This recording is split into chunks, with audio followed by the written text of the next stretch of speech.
మన అందరి ఇళ్లలోనూ wedding cards ఉంటూ ఉంటాయి కదండీ! వీటిని ఏం చేయాలో తెలియక అలా పక్కన పెడుతూ ఉంటాము. వీటితోటి ఈరోజు వీడియోలో మంచి మంచి డీఐవైస్ అయితే షేర్ చేస్తాను. ఆల్రెడీ పార్ట్ 1 షేర్ చేశాను. ఇదొచ్చేసి పార్ట్ 2. సో, ఫస్ట్ ఐడియా ఏంటో చూసేద్దాం. వెడ్డింగ్ కార్డ్స్‌కి ఇలా కలసము లేకపోతే వినాయకుడు ఇలా వస్తూ ఉంటుంది కదండీ! వీటిని వీడియోలో చూపిస్తున్న విధంగా కట్ చేసుకోవాలి. కట్ చేసుకున్న తర్వాత ఇంట్లో మీరు ఎక్కడైతే డిజైన్ చేయాలనుకుంటున్నారో అక్కడ పై వైపున అలాగే కింద వైపున ప్లాస్టర్ అయితే వేసుకోవాలండి. ప్లాస్టర్ వేస్తేనే ఇది మనం వేసే డిజైన్ అనేది కరెక్ట్‌గా వస్తుంది. లేకపోతే ఫినిషింగ్ నీట్‌గా రాదు. ఇలా వేసుకున్న తర్వాత ఒక స్పాంజ్ తీసుకొని మీకు నచ్చిన కలర్ ఏదైనా తీసుకొని ఈ కలసం దగ్గర ఓపెన్ ఉన్నంత వరకు కూడా స్ప్రెడ్ చేసుకోవాలండి. చాలా ఈజీ, ఒకే ఒక్క నిమిషంలో అయిపోతుంది. ఇలా కంప్లీట్‌గా స్ప్రెడ్ చేసుకున్న తర్వాత ప్లాస్టర్ అయితే రిమూవ్ చేసేయాలి. రిమూవ్ చేస్తే మనకి ఈ విధంగా వస్తుందండి. కలసం మధ్యలో గ్యాప్ వస్తుంది. గ్యాప్‌లో మనకి వెడ్డింగ్ కార్డ్స్‌లో వినాయకుడు వస్తుంది కదండీ! ఆ వినాయకుడిని స్టిక్ చేసుకోవచ్చు. లేదంటే వేరే డిజైన్ అయినా వేసుకోవచ్చండి. ఇదే విధంగా వినాయకుడిని కూడా వేసి చూపిస్తున్నాను చూడండి. చాలా ఈజీగా వేసేసుకోవచ్చు. నచ్చితే కనుక లైక్ చేయండి. Idea number 2. ఇందాక దానికి సిమిలర్గానే ఉంటుందండి. ఇలాంటి డిజైన్స్ వచ్చినప్పుడు నేను వీడియోలో చూపిస్తున్న విధంగా కట్ చేసుకొని నేను గడపకైతే ముగ్గులు వేసుకుంటున్నానండి. మా గడప చూసారు కదా, చాలా ప్లెయిన్గా ఉంది. సో, దీని మొత్తానికి కూడా నేను స్ప్రెడ్ చేసుకుంటున్నాను. స్టార్టింగ్లో ప్లాస్టర్ వేయడం అవ్వక ఒక్కటి మాత్రం మధ్యలో నేను ఫింగర్ తోటి ఇలా పట్టుకుని మొత్తం స్ప్రెడ్ చేసుకున్నాను.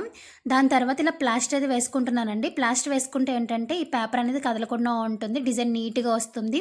సో, ఇదే విధంగా ఒకదాని తర్వాత ఒకటి వచ్చే విధంగా పెట్టేసుకుని గడపంతా కూడా నేను ఇలా డిజైన్ వేసుకున్నానండి. కావాలంటే కింద వైపున కూడా వేసుకోవచ్చు. పసుపు కుంకుమ పెట్టుకోవడానికి ఉంటుందన్న ఉద్దేశంతో వదిలేసానండి. చాలా ఈజీగా వేసుకోవచ్చు.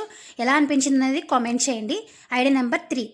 ఇలాగ వెడ్డింగ్ కార్డ్స్కి వినాయకుడి బొమ్మలు వస్తూ ఉంటాయి కదండి. పై వైపున కొన్నిటికి హోల్స్ ఉంటాయి, హోల్స్ కొన్నిటికి ఉండవు. ఇలా హోల్స్ ఉన్నట్టు వాటిని కీ చైన్ లాగా యూస్ చేసుకోవచ్చు అండి. ఇలా కీకి ఎక్కిచ్చేస్తే చాలా సింపుల్గా ఆ కీ చైన్ అయితే రెడీ అయిపోయినట్టే. నచ్చితే కనుక లైక్ చేయండి. Idea number 4.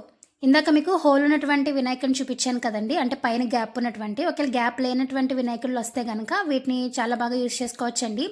దీన్ని మనం గుమ్మానికి ఇలా మధ్యలో కానివ్వండి, లేకపోతే బీరువాలు ఉంటాయి కదా, బీరువాలకి దగ్గరైనా కూడా పెట్టుకోవచ్చండి. లేదంటే ఫ్రిడ్జ్ మీద ఎక్కడైనా కానీ పెట్టుకోవచ్చు.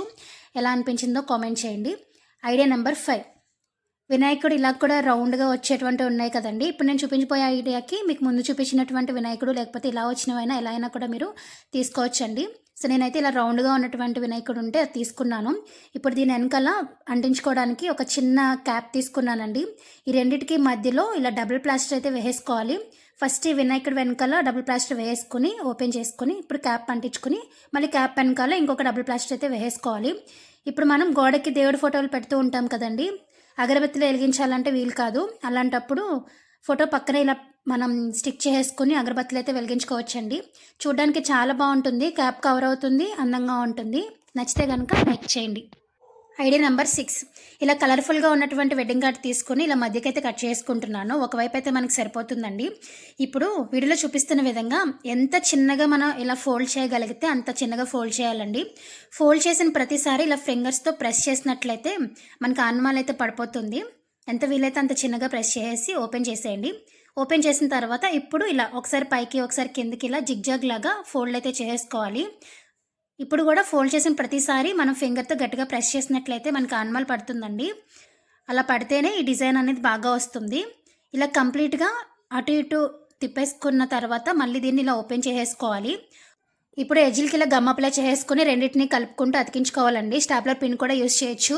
నా దగ్గర గమ్ అయిపోయిందని చెప్పి B7000 యూస్ చేస్తున్నాను. నార్మల్ గమ్ముకు కూడా అతుక్కుంటుందండి. ఇప్పుడు వేరొక వెడ్డింగ్ కార్డ్ తీసుకుని ఇలా రౌండ్గా మార్క్ చేసుకుని కట్ చేసుకుంటున్నాను. మనం ముందుగా తయారు చేసుకున్నటువంటి పోల్కి సరిపడేంత రౌండ్ అయితే సరిపోతుంది. ఇప్పుడు ఈ రెండింటిని కూడా గమ్ తోటి అతికించేసుకోవాలి. అంతేనండి, చాలా సులువుగా వెడ్డింగ్ కార్డ్ తోటి ఫ్లవర్ వేస్ అయితే రెడీ అయిపోయినట్టే. ఇది అసలు వెడ్డింగ్ కార్డ్తో తయారు చేసామంటే ఎవరు నమ్మరు, అంత యూనిక్గా ఉంటుంది. ఎలా అనిపించింది అనేది కామెంట్ చేయండి. Idea number 7. ఈ ఐడియా కోసం నేను ఇలా ప్లెయిన్గా ఉన్నటువంటి వెడ్డింగ్ కార్డ్ తీసుకున్నానండి. అంటే గోల్డ్ కలర్లో ఉన్నటువంటి వెడ్డింగ్ కార్డ్ తీసుకున్నాను. ఇప్పుడు దీనిపైన ఇలా ఆర్చ్ షేప్లో డ్రా చేసుకుని కట్ చేసుకుంటున్నానండి. మనకి ఎంత సైజులో కావాలంటే అంత సైజులో అయితే కట్ చేసుకోవచ్చు.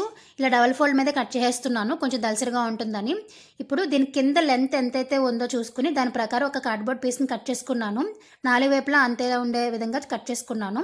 ఇప్పుడు వేరొక వెడ్డింగ్ కార్డ్ తీసుకుని ఈ కార్డ్బోర్డ్ ఎంతైతే ఉందో అంతే అయితే కట్ చేసుకోవాలండి. మధ్యలో డిజైన్ ఉన్నదని చెప్పి నేను ఇక్కడ కట్ చేసుకుంటున్నాను. ఒకవేళ డిజైన్ లేకపోతే మనం ఇందాక కట్ చేసుకున్నటువంటి వెడ్డింగ్ కార్డ్నే యూస్ చేసుకోవచ్చు. ఇలా మధ్యలో బాగుందని చెప్పి ఇది నేను కట్ చేసుకున్నాను. ఇప్పుడు ఈ కార్డ్బోర్డ్ పైన ఈ వెడ్డింగ్ కార్డ్ని వీడియోలో చూపిస్తున్న విధంగా రెండింటిని గమ్ తోటి అతికించేసుకోవాలి. చుట్టూ కార్డ్బోర్డ్ కనిపించకుండా ఉండడం కోసం నా దగ్గర ఇలా గోల్డ్ కలర్ టేప్ ఉంటే వేసుకుంటున్నానండి. మీ దగ్గర ఒకవేళ టేప్ లేకపోతే ఏదైనా కలర్ పేపర్ కానివ్వండి, లేకపోతే సేమ్ వెడ్డింగ్ కార్డ్ని కూడా మీరు గమ్ తోటి అతికించేసుకోవచ్చు. ఇదే విధంగా మనం మార్చి కట్ చేసుకున్నాం కదండి, దాని చుట్టూ కూడా టేప్ అయితే వేసుకోవాలి. ఇప్పుడు మరొక వెడ్డింగ్ కార్డ్ తీసుకుని ఇలా వెడ్డింగ్ కార్డ్స్ మీద వినాయకుడు లేకపోతే వెంకటేశ్వర స్వామి, రామ్ పరివారం ఏదైనా కానివ్వండి, ఏది మీ దగ్గర ఉంటే దాన్ని ఇలా ఫోటో అయితే కట్ చేసేసుకోవాలి. చుట్టూ ఇలా ఫినిషింగ్ బాగుండేలాగా నీట్గా కట్ చేసుకోవాలండి. చాలా బాగుంటుంది కట్ చేసిన తర్వాత. వీటిని మనం ముందుగా కట్ చేసుకున్నటువంటి ఆర్చి మధ్యలో గమ్ తోటి అతికించేసుకుంటున్నాను. దీని ప్లేస్లో మీరు ఏవైనా స్టిక్కర్స్ ఉన్నా కూడా అతికించుకోవచ్చు. ఇప్పుడు ఈ రెండింటిని కార్డ్బోర్డ్ని అలాగే మనం ముందుగా తయారు చేసుకున్న దాన్ని రెండింటిని కూడా గమ్ తోటి అతికించేసుకోవాలండి. ఇప్పుడు మరొక కలర్ పేపర్ తీసుకుని ఇలా రౌండ్గా చుట్టేసుకుని లాస్ట్లో గమ్ అప్లై చేసుకుని రెండు చుట్టేసుకుంటున్నాను. కలర్ పేపర్ లేకపోతే వెడ్డింగ్ కార్డ్ని యూజ్ చేసుకోవచ్చు. ఇలా రెండు తయారు చేసుకుని ఈ కార్డ్బోర్డ్ పైన అటు ఇటు కూడా పెట్టేసుకోవాలి. చాలా సులువు అండి. ఇదంతా చేయడానికి నాకు ఒక 15 మినిట్స్ పట్టింది అంతే. ఇప్పుడు 4 వైపులా ఇలా స్టాండ్ లాగా ఉండడం కోసం క్యాప్స్ తీసుకుని క్యాప్స్కి కూడా ఈ గోల్డ్ కలర్ టేప్ వేసుకుంటున్నాను. టేప్ వేసుకున్న తర్వాత పైన డబుల్ ప్లాస్టర్ కానీ లేకపోతే గమ్ కానీ పెట్టేసుకుని ఈ కార్డ్బోర్డ్కి 4 వైపులా పెట్టేసుకోవడమేనండి. చాలా అంటే చాలా సులువుగా ఉపయోగపడినటువంటి వెడ్డింగ్ కార్డ్స్ తోటి లాసన్ అయితే రెడీ అయిపోయింది. దీని మధ్యలో మీ దగ్గర ఉన్నటువంటి విగ్రహాలు లేకపోతే ఇలా దీపం లేదంటే క్యాండిల్ లైట్స్ ఏదైనా పెట్టుకోవచ్చు. నచ్చితే కనుక లైక్ చేయండి. ఐడియా నెంబర్ 8, ఇలా వెడ్డింగ్ కార్డ్స్ పైన వినాయకుడు లేకపోతే రామ్ పరివార్ ఇలాంటి చిన్న చిన్న ఫ్లవర్స్ సో ఇలా డిజైన్స్ వస్తూ ఉంటాయి కదండి, వాటిని అలాగే పాడేయకుండా నేను ఇక్కడ వీడియోలో చూపిస్తున్న విధంగా చక్కగా కట్ చేసుకోవచ్చండి.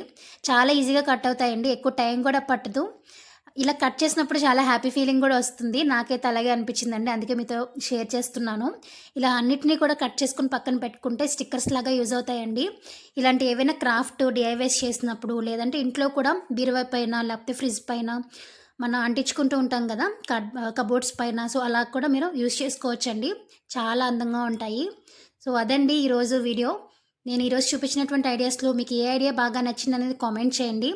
మరిన్ని ఐడియాస్ కోసం మన ఛానల్ ఇప్పటివరకు సబ్స్క్రైబ్ చేసుకోకపోతే సబ్స్క్రైబ్ చేసుకోండి. అలాగే ఈ వీడియోని మాత్రం హైప్ చేయడం అస్సలు మర్చిపోవద్దు. సో మరిన్ని వీడియోస్తో నేను మళ్ళీ మీ ముందుకు వచ్చేస్తాను. అంతవరకు bye bye. Thank you so much for watching.